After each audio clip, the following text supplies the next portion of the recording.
You wake up and your head is splitting. Not a hangover, not stress. Something is wrong inside your skull. Pressure building, vision blurring, and nobody around you has any idea what's causing it. Except one person, who looks at you, looks at your skull, and thinks, what if I just drilled a hole in their head? And then they did it. They did it deliberately with tools they made for exactly that purpose on people who were awake. And a significant number of those people lived, walked out, came back later for a second one. We spent centuries calling these people primitive. They were performing brain surgery. This actually happened. Trepanation, the act of cutting or drilling a hole through the skull of a living person, is the oldest surgical procedure ever documented in human history. Not one of the oldest, the oldest. We have skulls going back 10,000 years. We have them from Peru, from France, from China, from Russia, from Kenya. Cultures with no contact with each other, separated by entire oceans, all arrived at the same procedure independently. That's not a coincidence. That's convergent problem solving. Different groups of humans in different corners of the world, all looking at the same problem and landing on the same, deeply unsettling solution. At its peak during the Neolithic period, some sites in Europe showed trepanation rates of up to 6% of the population. Let that settle for a second. 6% of people in some communities had a hole deliberately cut into their skull. In a village of 200 people, that's 12 individuals walking around with evidence of cranial surgery. The tools varied by region: stone scrapers in the Americas, flint borers in Europe, bronze instruments in the ancient Near East. The methods varied too. Some cultures scraped gradually through the bone, others cut a groove in a circular pattern until the piece came loose, others drilled a series of small holes and connected them. Different techniques, same destination: a hole in the living skull, on purpose. They survived. Here's the part that changes everything. We can tell just from the bone whether someone survived. When you cut through living bone, the body responds. The edges of the wound begin to remodel, new bone growth smoothing the margins of the hole, rounding what was once a sharp surgical edge into something softer, more integrated. That process takes weeks to months, which means if a skull shows healed edges around a trepanation hole, the person didn't die on the table. They lived long enough for their body to start repairing itself. And the numbers are not what you'd expect. At a Neolithic site in France, researchers examined 120 trepaned skulls. Nearly 40% showed complete healing. Another 20% showed partial healing, meaning the patient survived the surgery but died later from something else entirely. That's a combined survival rate of roughly 60% in a world without anesthesia, antibiotics, or sterile instruments of any kind. Modern neurosurgery, for context, has survival rates above 90%. But we have operating theaters, anesthesiologists, and MRI machines. They had flint and experience. And then there's the detail that genuinely stops researchers cold. Some skulls don't just have one hole. They have 2, 3, in different stages of healing at different points in the bone's history. Incredulously, meaning the same individual underwent the procedure multiple times across their life, survived each one, and apparently kept coming back. That's not primitive. That's a patient with a recurring condition and a surgeon they trusted enough to return to. The ones who made sense. So why? What were they actually trying to fix? The most medically coherent answer involves head trauma, and it's one of those rare cases where ancient intuition and modern medicine are looking at the exact same problem from opposite directions.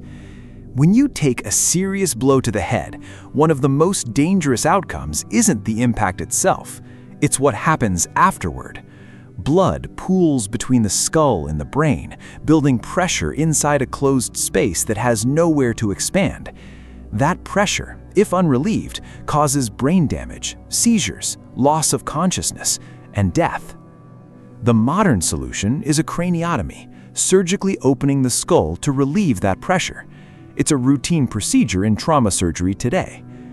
Ancient surgeons didn't know about intracranial pressure. They didn't have a name for it. Mysteriously, they could see that someone who took a bad hit to the head sometimes deteriorated slowly over hours or days, and that cutting into the skull sometimes made them better. They didn't know why it worked. They knew that it worked. That's empirical medicine.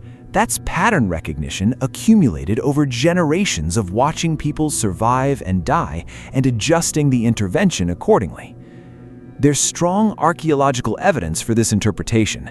At multiple prehistoric sites, Trepanation holes are found in the exact location corresponding to an underlying skull fracture, as if the surgeon was specifically targeting the site of the original trauma. They weren't guessing randomly. They were operating with spatial precision. For blunt head trauma, ancient trepanation wasn't superstition dressed up as medicine. It was medicine. Incomplete, imprecise, and performed with stone tools, but medicine. The ones who didn't. Not every case was trauma, and this is where the story gets more complicated.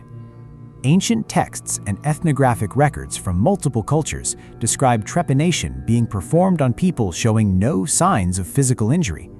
Individuals experiencing seizures, erratic behavior, personality changes, chronic headaches, or states that witnesses interpreted as possession by spirits or intrusion by supernatural forces. Here's where it's tempting to roll your eyes and file it under primitive people believing primitive things. And here's where that's the wrong call. Epilepsy, severe migraines, psychosis, and certain kinds of brain tumors can all produce exactly those symptoms: traumatic behavioral changes, altered consciousness, pain localized to the skull, with no visible external cause. To someone with no knowledge of neurology, the explanation that something had entered the head and needed to be let out is not irrational. It is, in fact, a fairly elegant hypothesis given the available evidence. And occasionally, it worked anyway. Not because spirits existed, but because some of those conditions involve intracranial pressure. Cut a hole in the skull, and you sometimes relieve that pressure, regardless of why you thought you were doing it. This is worth sitting with. The reasoning was wrong. The outcome was sometimes right. Which is, if we're being honest, not entirely unlike how a lot of medicine worked until embarrassingly recently, including bloodletting, which European doctors practiced enthusiastically well into the 19th century, and which killed far more people than trepanation ever did. The line between ancient wisdom and sophisticated guesswork that occasionally worked is thinner than we like to admit. It runs right through the history of medicine on every continent. We still do it. In 2024, neurosurgeons perform craniotomies in hospitals around the world. They cut or drill through the skull of a living patient, work on the tissue underneath, and replace the bone afterward. The instruments are different, the understanding is different, the survival rates are different, but the core mechanical principle that accessing the brain sometimes requires going through the skull has not changed in 10,000 years. What changed is that we stopped doing it with flint and started doing it with titanium. We added anesthesia, imaging technology, and infection control. We figured out the why behind the what, but the what was already there, already practiced, already refined across generations of surgeons who had no medical school, no textbooks, and no way to look inside a living skull except to open one. The 60% survival rate at Neolithic sites isn't a footnote. It's an achievement. These were practitioners who developed a reliable technique through observation and repetition alone, in conditions that should have made infection kill every single patient, and somehow kept enough people alive that the procedure persisted across thousands of years and thousands of miles. We didn't invent brain surgery. We inherited it, and spent most of history not realizing that the people we inherited it from had already done the hardest part. Not so primitive.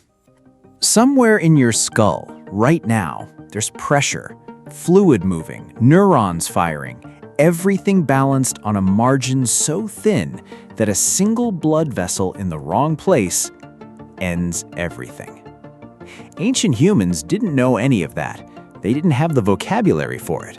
They couldn't see inside a living brain any more than you can see inside yours right now. But they watched people deteriorate after a blow to the head. They watched people convulse with no visible cause. They watched people come back after surgery, improbably, repeatedly, against every reasonable expectation, and they kept the knowledge alive, passed it forward, refined it. The next time someone performs a craniotomy to relieve pressure on a brain, the chain of knowledge that made that possible doesn't start in a modern medical school. The next time someone tells you ancient humans were primitive, ask them what their survival rate is.